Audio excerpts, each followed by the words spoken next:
just do what you love. Live it, share it, you know it's what you're dreaming of. What we love, what we do makes a difference in me and you. Hey everyone, it's Pauline from Stamp with Pauline, Stampin' Stampede, and today I tried to do a live tutorial and my internet is playing up. Vodafone have decided to give us a new tower in the area and that has sort of stuffed up the internet. So I tried to do a live this morning to show you how to do a new card fold and it didn't really work. I'm not sure if it's actually ever going to load or it's really patchy. So the card I was showing you how to do is a gatefold card.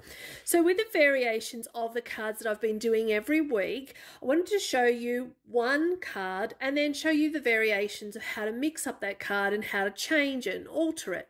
So today's card is a standard gatefold card and this was the actual card that I did on the live today. So I'm just going to walk you through some of the things that you will need. So of course I've already made the card, so that's going to be a bit tricky, but we're going to go with it. So you're going to start off with a standard A5 card, okay? So your standard A5 card is normally your A4 cut down the center to split it up to make your your normal base card, all right? What you're going to do is take your scoring tool and you're going to score at 2 1/8 of an inch along here. Turn it round and score again 2 1/8 of an inch. Now, if you're not sure on inches, what you can do with this is it's actually 5.2 centimeters roughly, all right? So then you score the two of them in to create the fold. You will need 2 pieces of designer series paper, and I've used the dog animal one as Sweet Stocking designer series paper, which is really cute. And for the DSP, you need it to be 4.8 centimeters by 14.3 centimeters. All right. You will need a piece of Whisper White cardstock, and that is 6.3 by 9.5 centimeters, and that's roughly 2.5 inches by 3 3/4 of an inch. Okay. Then you're going to actually have a layer of cherry cobbler cardstock. All the coordinates whichever card you're using for your base, just coordinate with that. And the cherry cobbler layer is 10 centimeters by 7 centimeters.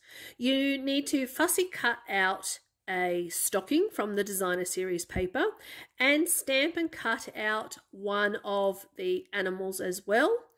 What I did was, once you've scored your base card, you can go ahead and stamp your greeting and pop a liner in here.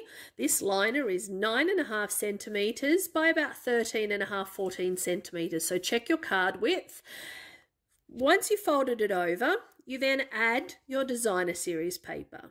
You're going to stamp your greeting on the Whisper White, glue it to your cherry cobbler layer, and on the back here I've just got 2 strips running down here of tear and tape so that it sticks to this part of the card. So make sure you don't put any adhesive on here.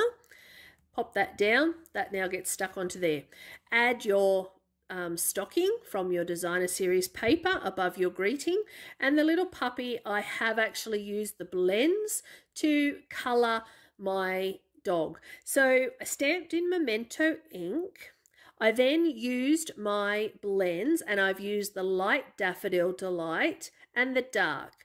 I've gone over the whole entire puppy with my light Daffodil Delight, and then I've come back in with the dark and just touched up various areas of the dog to give him shadow. Once you've done that with the dark Daffodil Delight, you come back over with the light Daffodil Delight blend and just blend those bits back in. Try to avoid the little dog's nose because you don't want that to be yellow.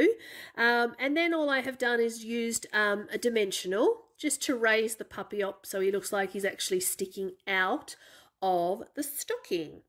So that was our live today for a gatefold card, and next week or maybe Sunday, depending on how my internet's going, I will show you how to do an angled fold gate card. So another variation on the gate card. So you've watched everything, and just to give you the heads up, there is an amazing joining offer for Stampin' Up this month. It ends at the end of the month. You can spend $169 and pick $235 worth of product from either of the catalogs, so the annual or the Christmas catalog. But as a bonus for joining for this month, you also will get to pick a free bundle from the Christmas mini catalogue as well.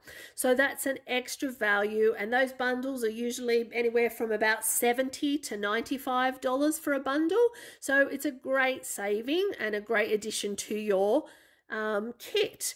You don't have to do anything. You can actually just sign up, you can walk away, you can build a business, you can share with your friends, you can do lots of different options with Stampin' Up as well. I just make it work with my family. As some of you may know, my son has autism, so there's a lot of therapy and a lot of work that we do for him. But I do this because I like to just have some downtime for myself. So it's a great thing to do. I've been a demonstrator nearly for 14 years now, and I just love it. I love everything about Stampin' Up and the products, and I just love meeting so many new people that are craft-minded as well. So thank you so much, and I'll see you next time. Bye. So just do what you love. Live it, share it.